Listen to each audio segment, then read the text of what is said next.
Күйеу балама ессіз ғашық болдым. Екінші бөлімі. Арайдың атасы алтын шығаратын зауытта жұмыс жасайды. Күйеуінің қарындасы бар. Екі баладан соң енесі тумаған. Үлкені Арайдың күйеуі. Бала кезден талма ауруымен ауырады. Қанша байлығы болса да емі жоқ. Ауру баланы әр жерге сүйреп жүргенде әкесі басқа қатынды тауып алады. Оны да түсінуге болатын шығар. Еркек деген аты бар дегендей. Бірақ әйелінің барлық жағдайын жасайды. Атасын көп аса көрмейтінін кейіннен білді. Қайынсіңлісі әлде қашан тұрмысқа шыққан. Екі баласы бар. Осы уақытқа дейін ұлын әр емханаға сүйреген ана шаршады. Сол үшін де үйіне келін алғысы келді. Немере сүйгісі келді. Бірақ ол болмады. Ауру ұлы Арайдың бөлмесіне кірген сәтте қобалжып есінен таныды. Бұл жігіт Арайдан 6 жасқа үлкен. Жас қыздың сүйкімділігіне үйдің әрбір бұрышына сығалап қарап жүреді. Өзінің талып қылатын ауруынан соңғы кезде намыстанып жүр. Бірақ өзі сондай ұялшақ, әлі де бала сияқты, жүрегі таза. Кілем жуып отқан Арайдың қасына келіп, көмектесейін бе? дейді. Я деген Арайдың нәзік даусы күйеуіне ұнайды.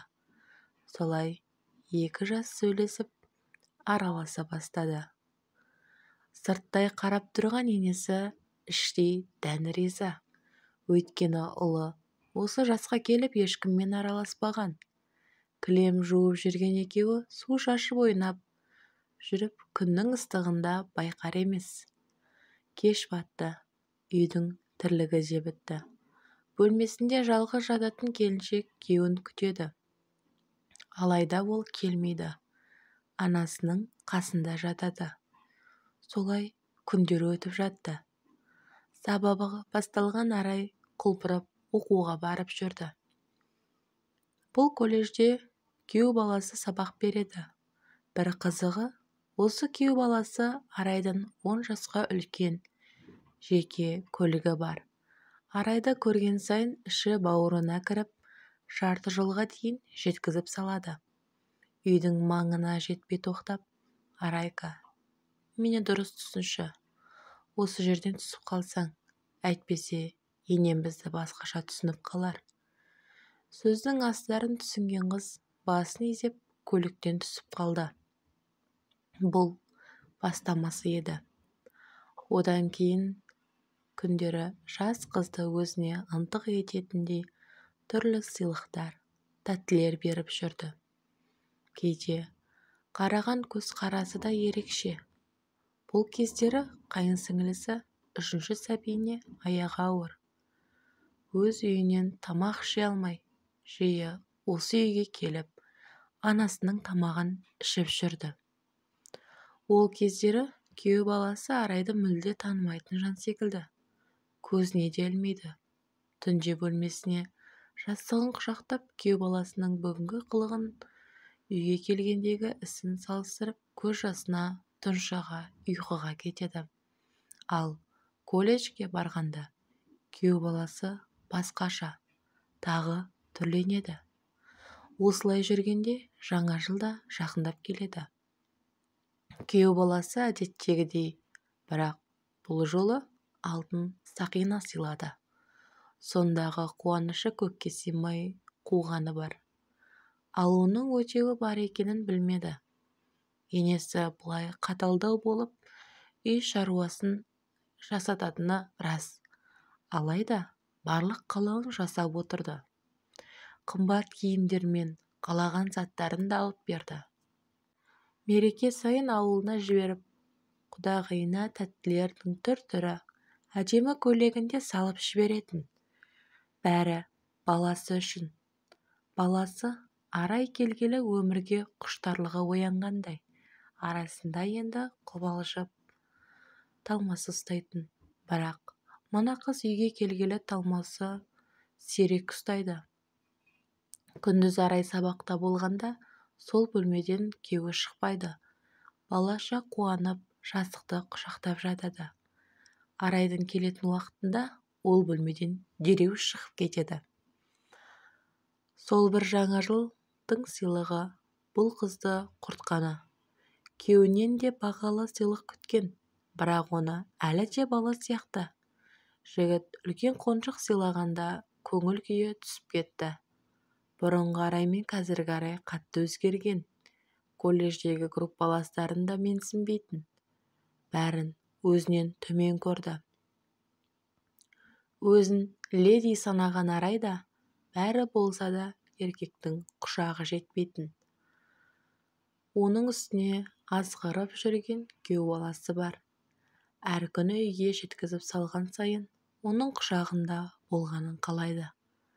Бауыр басып ғашық болғанына әлде қашан уақыт болды. Ал күйеу баласы әлі жүр. Барлық жылулықты көрсетіп, алайда бірге болатын ұсынысты айтуға асығар емес. Жаңа жылға группаластар отырамыз деп кеш ұйымдастырды. Арай енесіне айтып көрген.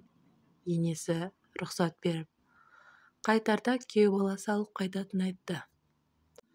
Бұл Арай үшін де күйеу баласына да жақсы мүмкіндік болды. Сол бір түні екеуі көлікте күнәлі іске барды. Осы бір күнәлі істері одан кейін де жалғасып жатты. Ал жасырын кездесіп жүргендері Арайға ұнамайды. Арай күйеуінен кез келген уақытта ажыраса салады. Өйткені 18 жасқа әлі де толмаған. Заңды некеде жоқ. Күйеу баласына көңілдесі, жаным, сен де ажырас, бірге тұрайық, деп қанша өтінсе де ол келіспейді.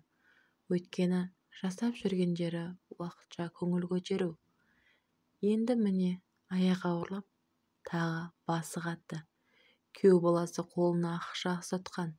Тез арада баланың көзін құрт. Әйтпесе, мен сенің көзіңді құртамын деп соңғы рет шығарып салғанда айтқан еді. Бір жыл кездескен Арай мен күйеу баласының арасы енді суып кетті. Ішіне біткен күнәсіз сәбиден құтылу оңай. Бірақ қалай ғана адам өлтіремін? Инстаны ақтарып қарасам, түсік тастаудың өзі үлкен қылмыс екенін көріп, мұндай іске қолым бармады. Ал егер баланы алдыртсам, енем де күйеуім де білмей қалады.